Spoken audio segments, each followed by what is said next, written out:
ओम, आप सभी को सादर प्रणाम। आइए अपनी कक्षा का आरंभ करते हैं। परमपिता परमात्मा की महती अनुकंपा से हम सभी को एक उत्तम ग्रंथ पढ़ने का सौभाग्य प्राप्त हो रहा है। भावना,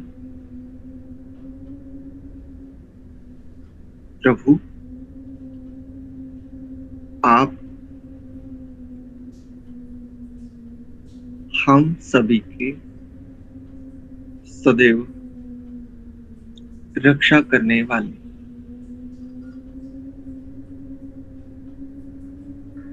सदैव हम आपसे रक्षित हैं।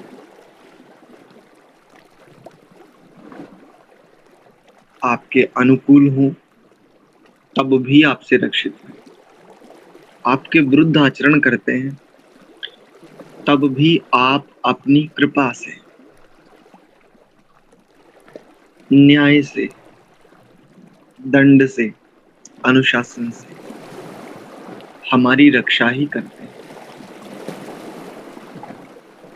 हमें सदैव अन्य अन्य समस्त मलों से, समस्त दुष्कर्मों से, बंधनों से पृथक करने के लिए सदैव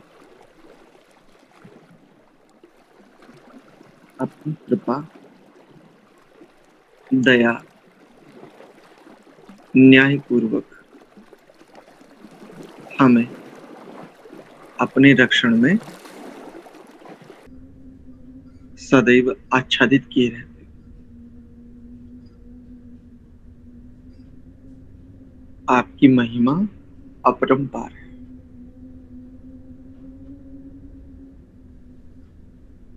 मंत्र पाठ।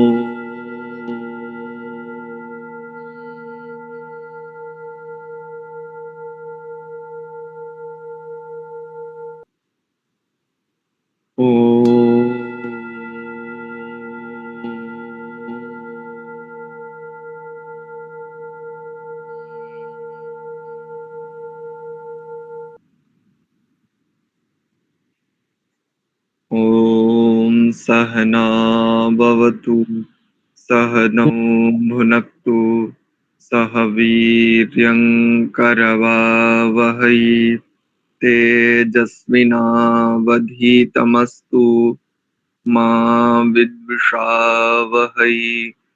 ॐ शान्ति शान्ति शान्तिः।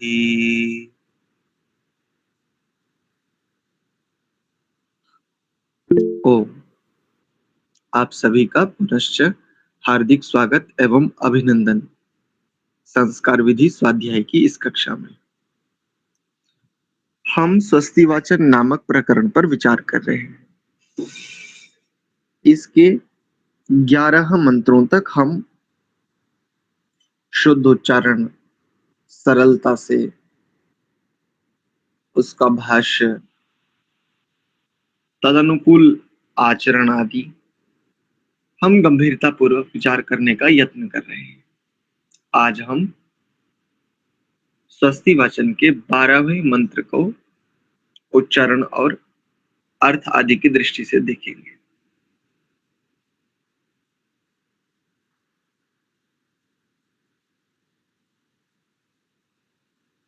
आज का मंत्र है, को वह स्तोमं राधति यंजुजोषथ, विश्वे देवासो मनुषो यतिष्ठन, को वोद्धरन्तु विजाता अरंकरद्यो नः पर्षदत्यंहः स्वस्तये।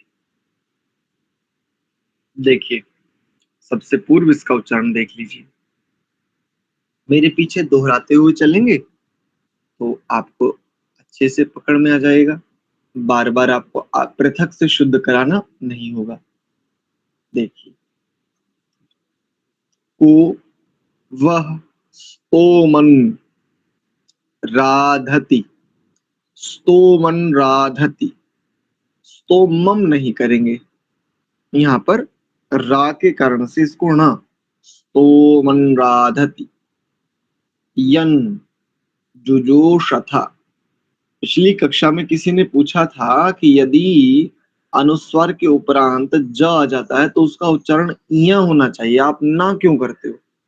तो देखो, जब या के साथ जब जा का उच्चारण होता है तो स्वाभाविक रूप से ध्वनि ना की प्रतीत होती है, उच्चारण या का ही हो रहा है। देखो जैसे यहाँ पर यन जुजोषथ विश्वे देवासो मनुषो यतिष्ठना, अथवा इसको इधर ले आइए यतिष्ठना। दूसरी पंक्ति को वो ध्वरन, को वो ध्वरन, अध्वरन नहीं करेंगे। आकार का लोप हो है ना, और तस्य लोपः अदर्शनम लोपः, लोप के अदर्शन संजय है। वो तो अवग्रह केवल यहाँ प्रतीति के लिए, प्रतीक के रूप में यहाँ पर अवग्रह को दर्शाया है। ओ वो ध्वरन तु विजाता अरंग, अब यहाँ पर अनुस्वार को ग हो जाएगा, क ख ग घ ग, अरंग कर द्यो नह पर्श।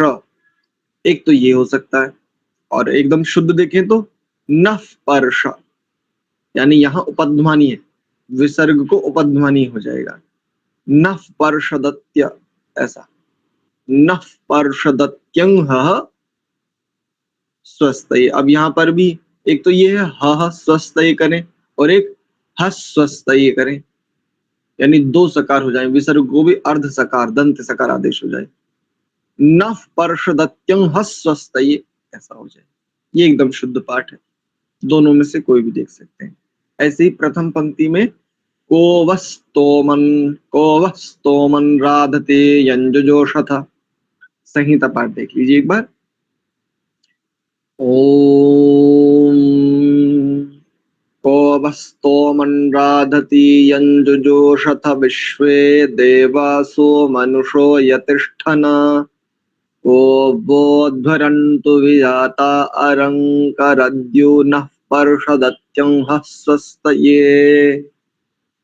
एक बार आप सभी मिलकर के उच्चारण करेंगे।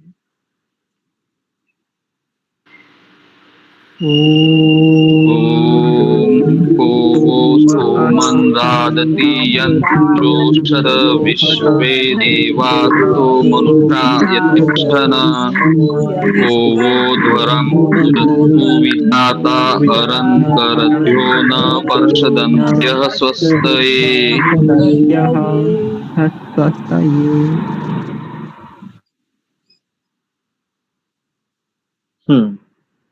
बढ़िया, आइए इसके भाष्य पर विचार करते हैं।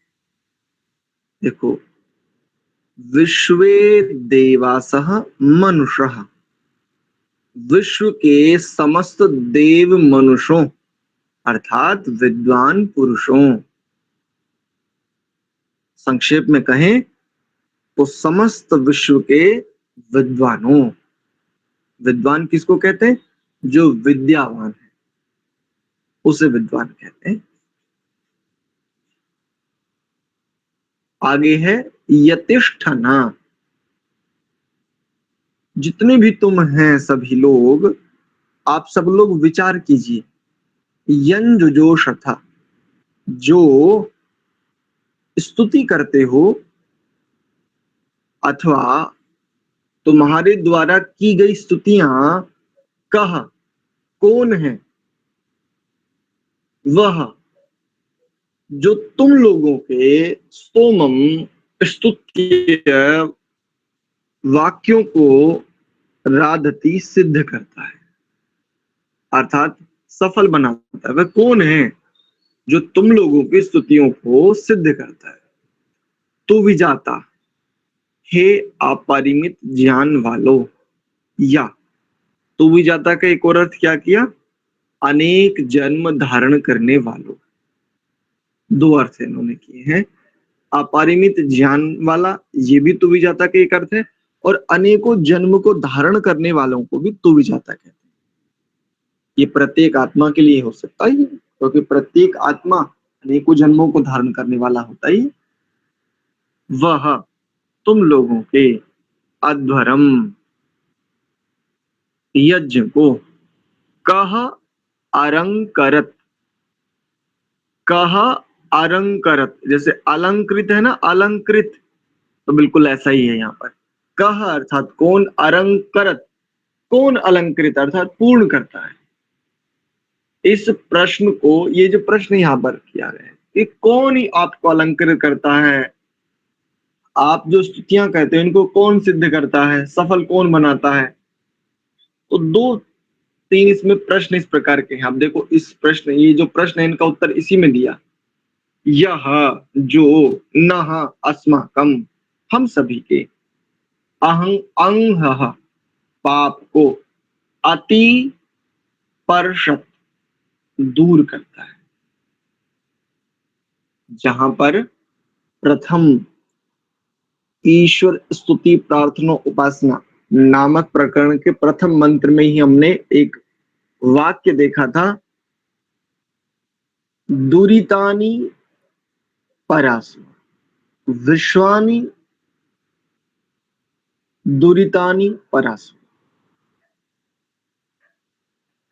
ऐसे यहाँ पर देखो, जो नह हमारे सभी के अंह पाप को अति परशत दूर करता है। पूरे अर्थ को एक बार देख लेते हैं ठीक प्रकार से। हे समस्त विद्वानों, तुम यह विचार करो, जिसकी तुम स्तुति करते हो वह कौन है, और तुम लोगों के द्वारा की गई स्तुतियों को कौन सिद्ध करता है वह कौन है। दो प्रश्न हो गए। और एक और संबोधन दिया, तू विजाता, अपरिमित ज्ञान वालों या अनेक जन्म धारण करने वालों, वह तुम लोगों के अध्वरम यज्ञ को, और यज्ञ पर हमने कल बहुत गंभीरता से विचार किया था, पुनर्विचार किया था 11वें मंत्र पर। यज्ञ का तात्पर्य केवल अग्निहोत्र या बाह्य क्रियाओं तक सीमित नहीं है। संसार के समस्त यज्ञ जिसकी सिद्धि के लिए किए जाते हैं उसे योग कहते हैं, जो योग की श्रेणी में आता है। यद्यपि चित्त की समस्त भूमियां योग ही है, उन सब में योग ही है, लेकिन समाधि नहीं। तो जहां से योग समाधि की श्रेणी में आता है, संसार के समस्त यज्ञ इसको सिद्ध करने के लिए। हम लोग ये प्रसन्न होते रहते ना, हम तो बाहर यज्ञ करते हैं अग्निहोत्र आदि के रूप में, और प्रवचन सुन लेते हैं, कार्यक्रम भी करवाते हैं अपने अपने स्थानों पर, वर्ष में एक बार दो बार अथवा उससे न्यूनाधिक, और संध्या करते हैं, प्रतिदिन उच्चारण करते हैं संध्या के मंत्रों का, इत्यादि इत्यादि। ये सब किसके लिए करते हैं? अगर संक्षेप में कहें और स्पष्टता से कहें तो समाधि प्राप्त करने के लिए, समाधि को सिद्ध करने के लिए करते हैं। तो यज्ञम कहा अलंकरत, तुम्हारे यज्ञ को, इस बृहद यज्ञ को, समस्त यज्ञ जिसकी सिद्धि के लिए है, इस यज्ञ को भी कहा अलंकरत, कौन अलंकृत करता है, कौन पूर्ण करता है, किसकी कृपा से आप इस स्थिति को सिद्ध कर पाते हैं। ये तीन प्रश्न हुए।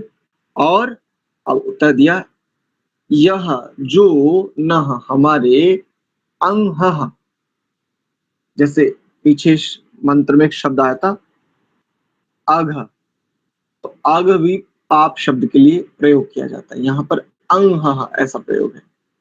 पाप को, हमारे दुष्चरितों को, दुरितों को अति परशत, अच्छे प्रकार से हटा देता है।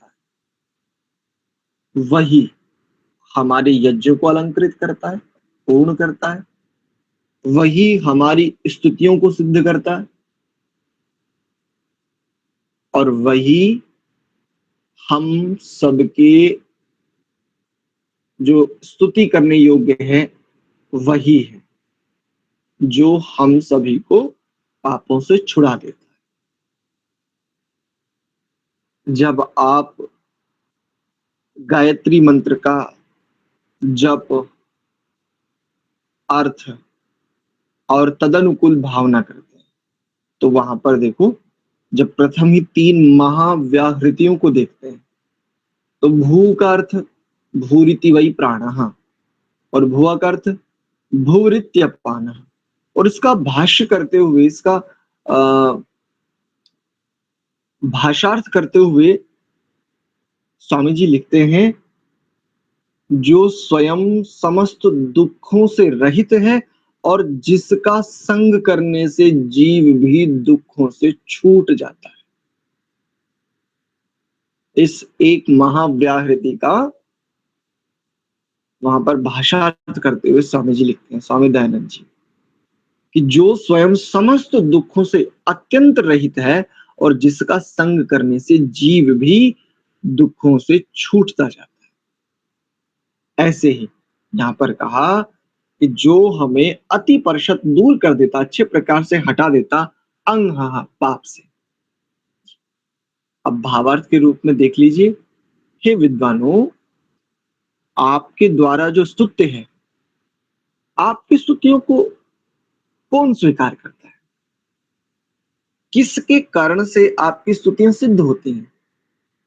और तू भी जाता, अर्थात अपरिमित ज्ञान वाले या अनेकों जन्मों को धारण करने वाले, आप जो ये यज्ञ रूप कर्म करते हो या एक प्राचीन परंपरा से अनवरत करते आ रहे हो, यह सब किस लिए करते हो? आप उद्देश्य क्या है आपका? कौन स्वीकार करता है आपके इन कर्मों को? प्रायः तो एक विचार ये भी चलता है, ना कुछ अगला होता है ना कुछ पिछला होता है, जो कुछ है बस यही है, कुछ भी करो बस इसी में कर लो जो भी कुछ है, फिर से जीवन नहीं मिलता। ऐसा भी एक विचार चलता है। लेकिन सामान्य बुद्धि से भी देखने पर हमें स्पष्टता से विदित हो जाता है कि समाज में अनेकों प्रकार की असमानताएं, मनुष्य देह प्राप्त होने पर भी अनेकों प्रकार की असमानताएं,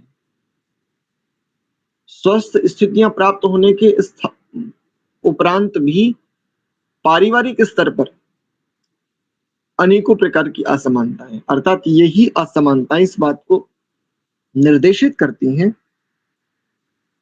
कि कुछ तो है जिसके कारण से यह कार्य सिद्ध हुआ है। यानी यह जो वर्तमान में उपस्थित कार्य है, इसका कोई कारण होना चाहिए। बिना कारण के कार्य की सिद्धि नहीं होती। यदि असमानता है, मनुष्य जाति एक ही जाति है, मनुष्य एक ही है, फिर भी असमानता है, कोई ना कोई कारण होना चाहिए, अकारण नहीं है। जैसे जैसे हम विचार करते हैं, यदि किसी कंपनी में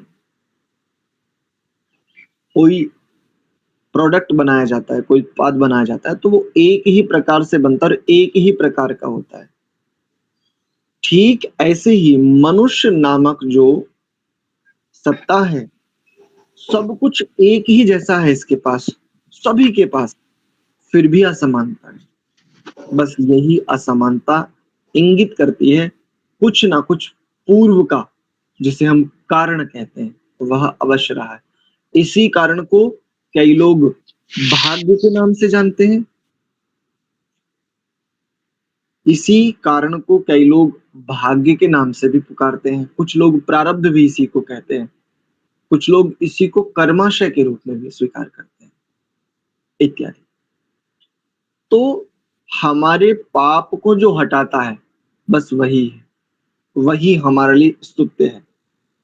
संसार में अन्यत्र भी अनेकों प्रकार की स्तुतियां की जाती हैं, लेकिन स्तुति करने का जो फल हमें प्राप्त हो सकता है, स्तुति करने की जो सिद्धि हमें मिल सकती है, वो तो केवल मात्र परमपिता परमात्मा की स्तुति करने से ही सिद्ध हो सकती है। अन्य स्थानों पर भी आंशिक अथवा उससे कुछ न्यूनाधिक रूप में स्तुति का फल हमें प्राप्त होता है। जैसे किसी विद्वान के समक्ष जाकर के हम स्तुति पूर्वक कुछ वचन कहें और उनसे निवेदन करें कि हम आपके समक्ष यह निवेदन लेकर के आए, तो वो हमारे उस निवेदन को स्वीकार करते हैं, हमारी जिज्ञासा, शंका, प्रश्न आदि का समुचित समाधान के रूप में वो देते ही हैं। और माता पिता आदि से जब हम कुछ उनकी स्तुतियां पूर्वक कुछ कथन करते हैं, तब भी वो हमारी कामनाओं की पूर्ति करते हैं। किंतु स्तुति करने का जो परम फल है, वो तो केवल वही उसी से प्राप्त हो सकता है जो हमारे समस्त मलों से भी हमें निर्मल कर। ऐसा इस मंत्र में 3 प्रश्न किए गए और 3 प्रश्नों का एक ही उत्तर दिया गया बड़े संक्षेप में। यह नह अंह अति परषत, जो हम सभी को पापों से, दुष्कर्मों से, दुष्चरितों से, अर्थात अशुभ से, अकल्याण से, अभद्र से हटा देता है, दूर करने में सक्षम है। और कौन कर सकता है? जो स्वयं इन सब से पृथक है। हम सब प्राय प्रयास करते हैं ना, जो थोड़ा थोड़ा सा विद्या आदि के स्तर पर बढ़ रहे हैं, हम सब एक दूसरे के दुखों को, दोषों को हटाने के लिए प्रयत्न करते हैं। कई बार हट भी जाते, कई बार नहीं भी हट पाते, तो हमें ऐसा लगता है बताओ इतना प्रयास किया, लाभ तो कुछ नहीं हुआ। इसके पीछे का एक मूल कारण है, जो हम कथन करते हैं यदि वह हमारे आचरण में है, हम उसमें सिद्ध हैं, अवस्थित हैं, निश्चित है वह अप्रभावी नहीं होगा। यदि हमारा कथन, यदि हमारी वाणी अप्रभावी हो रही है अथवा कम प्रभावी हो रही है, इसका अर्थ है हम उस कथन में अवस्थित नहीं है। अवस्थित होने पर अमोघ वाणी हो जाती है। ठीक है, आज के विषय को इतना ही रखते हैं। इससे संबंधित यदि किन्हीं का कोई प्रश्न आदि है तो आप हाथ उठाएं।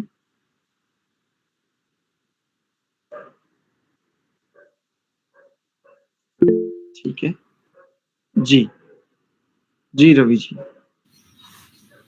आचार्य जी, ये दूसरी पंक्ति में इसको तो नहा कहेंगे ना, नहा, और ये हा हा क्यों नहीं कहेंगे, ये थोड़ा स्पष्ट कीजिए। नहा को नहा कैसे? हाँ, वो पदच्छेद हो गया ना, देखो वो पदच्छेद हो गया, इसलिए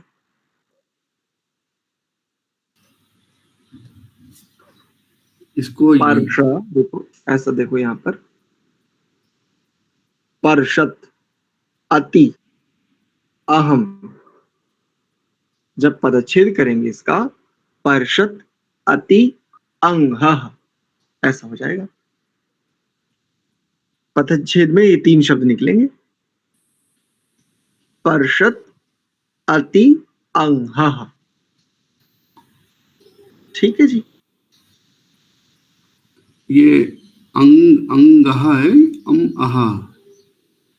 हाँ, अकार, उसके उपरांत अनुस्वार, हकार और विसर्ग, अंग,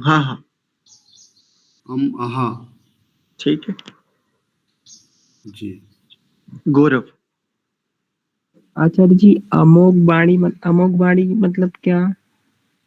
अमोघ वाणी का तात्पर्य ये होता है, वहां पर योग दर्शन में ये व्यापकता से विचार है कि जो सत्य में प्रतिष्ठित हो जाता है, यानी जो जानता है वो वैसा ही जीता है, जो जानता है वैसा ही कथन करता है, वैसा ही आचरण करता है, वैसी ही उसकी स्थिति हो जाती है। तो जो सत्य में प्रतिष्ठित हो जाता है, अब उसकी वाणी अमोघ हो जाएगी।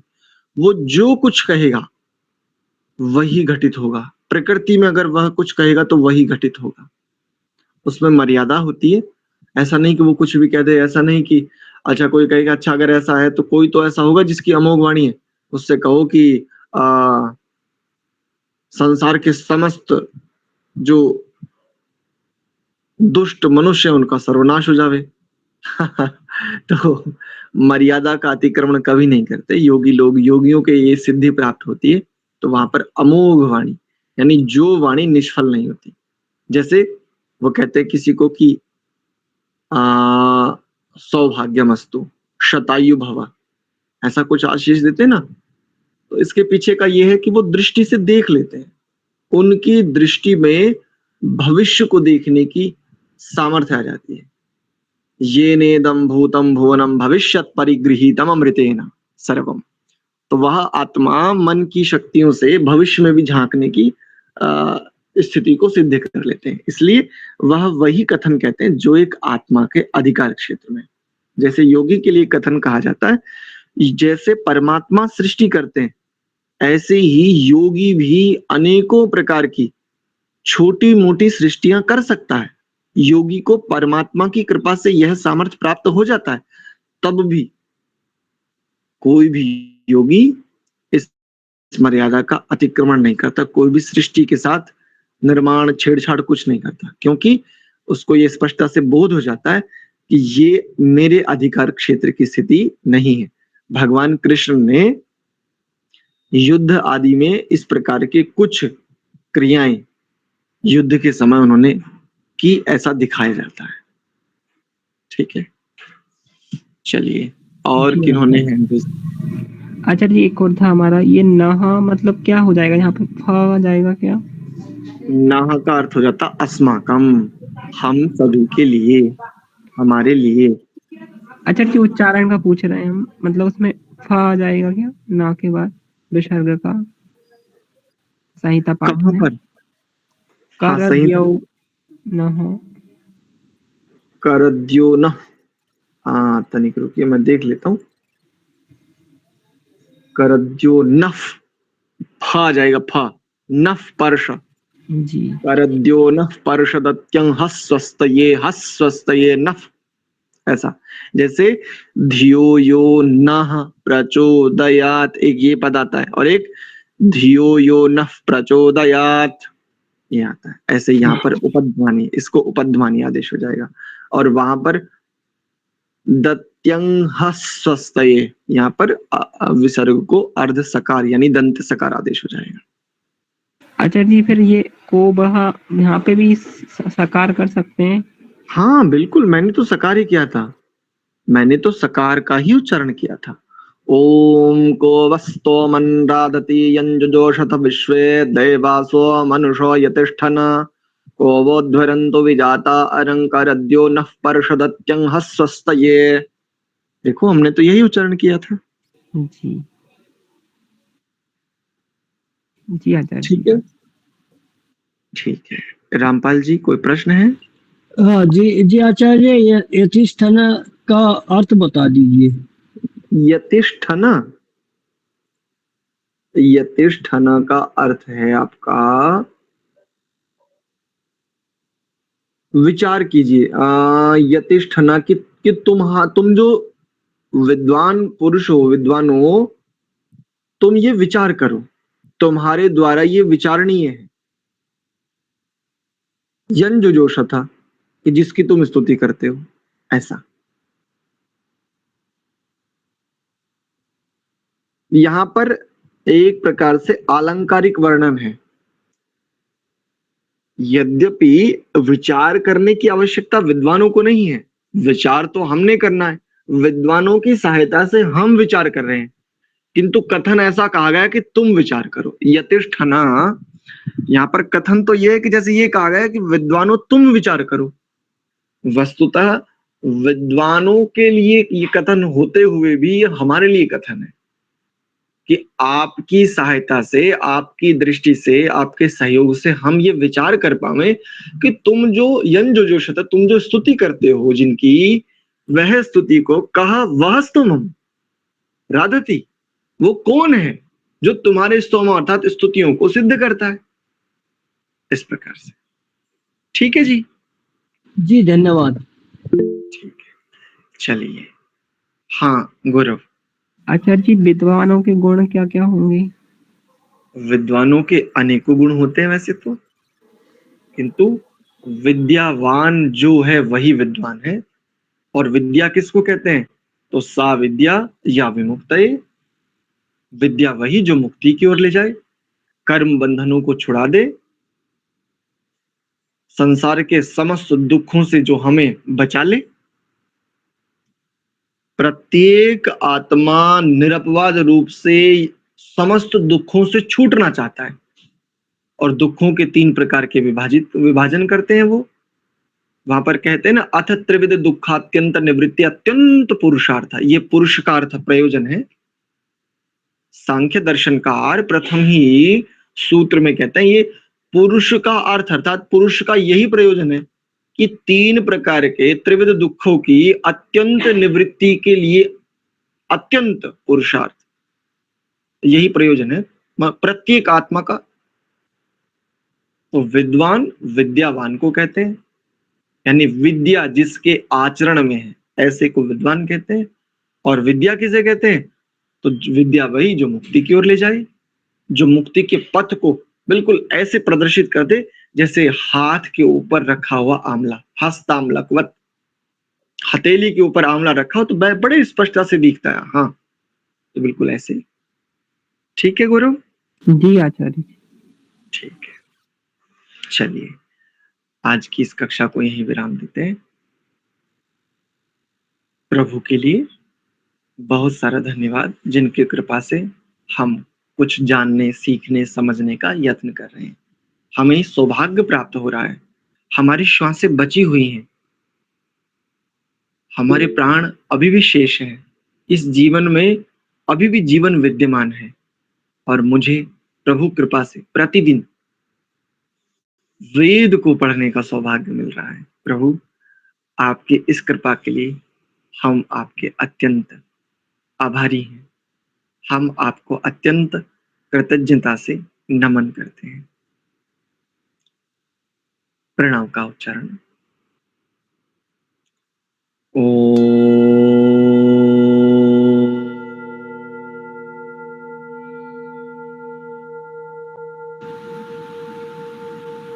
शांत शांत शांति। आप सभी को बहुत बहुत धन्यवाद, सादर प्रणव।